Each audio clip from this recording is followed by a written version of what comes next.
President Trump used the annual turkey pardoning ceremony to announce the U.S. is very close to a Ukraine-Russia peace deal.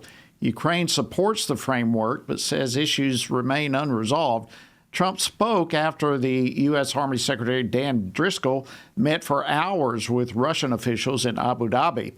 And joining me now is Washington Stand reporter Casey Harper. Casey, a lot of moving parts going on here. How is Ukraine at this point reacting to the possible peace plans from the Trump administration? Yeah, Jody, no shortage of news on a holiday week. But President Zelensky said earlier today that Ukraine's ready to move forward with this U.S.-backed peace framework, which is a good sign. He says some sensitive issues still need to be discussed directly with President Trump and, of course, European allies. But Zelensky urged Europe to keep supporting Ukraine and to help create a reassurance force. Now, another unresolved issue in all this, Jody, is the return of 20,000 Ukrainian children that Russia's abducted. U.S. and Ukrainian officials are working to close gaps in the plan. And Kiev is concerned that the deal could push Ukraine toward accepting Russian demands, including giving up territory. Zelensky may travel to the U.S. soon for more talks. Now, President Trump said in a Truth Social post today that he had instructed his special envoy, Steve Witkoff, to meet Russian President Vladimir Putin in Moscow in the hope of finalizing a peace plan to end this war in Ukraine. And, of course, the push for a deal comes as Russia continues heavy strikes on Kiev, including on residential areas, killing civilians and damaging infrastructure like their power and heating systems. Jody. Well, a lot going on seems like multiple war issues around the globe. The UN Security Council has held another meeting on President Trump's Gaza peace plan. So what came out of that? That's right, Jody. The U.S. is urging global support for President Trump's 20-point Gaza plan. They call it the strongest path to finally restoring security and preventing Hamas from rebuilding. Now, at yesterday's UN Security Council meeting, American diplomat Jennifer Lochetta urged other countries to back the International Stabilization Force to secure Gaza. Now the international community must move quickly to deny Hamas any chance to reconstitute.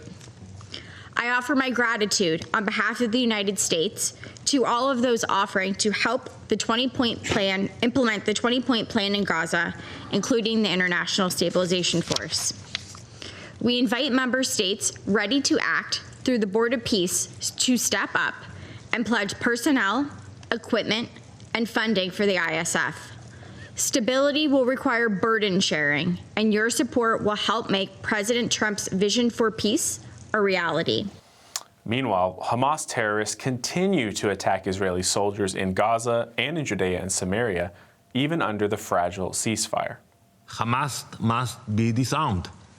Not partially, not symbolically, fully and irreversibly. The truth is that there can be no peace, no stability, and no future for Gaza while Hamas remains armed. That was Israeli ambassador to the UN, Danny Danon. He stressed that Israel's military will act to protect its citizens and stop terrorists from regrouping. The U.S. is pushing for this international stabilization force to secure Gaza, safeguard civilians, and guarantee that aid reaches people, not Hamas terrorists, Jody. Well, Casey, let me bring our attention a little bit closer to home. I know, as we actually reported yesterday, President Trump was expected to announce an extension of the Obamacare subsidies, but that obviously didn't happen. What caused the delay? What's happening there? Yeah, Jody, the White House had, you're right, been expected to announce some kind of plan to extend Obamacare subsidies yesterday, but officials held off after opposition from some Republican lawmakers. Now, this plan, which is aimed at easing these rising health insurance premiums, it could include income limits and minimum payments to prevent abuse, which is something Republicans would ask for if there ever was a vote. But Democrats argue only a full extension will protect families from these higher costs. And of course, Jody, this is the issue that kept the government shut down for 43 days earlier this year, and those subsidies are set to expire on December 31st, New Year's Eve, raising the pressure on lawmakers to act. White House officials, they say the discussions are ongoing with no official announcement just yet. All All right. Yes, the pressure is on. Casey, thank you so much. Always appreciate the updates that you provide us. Thanks, John. Keep up the great work.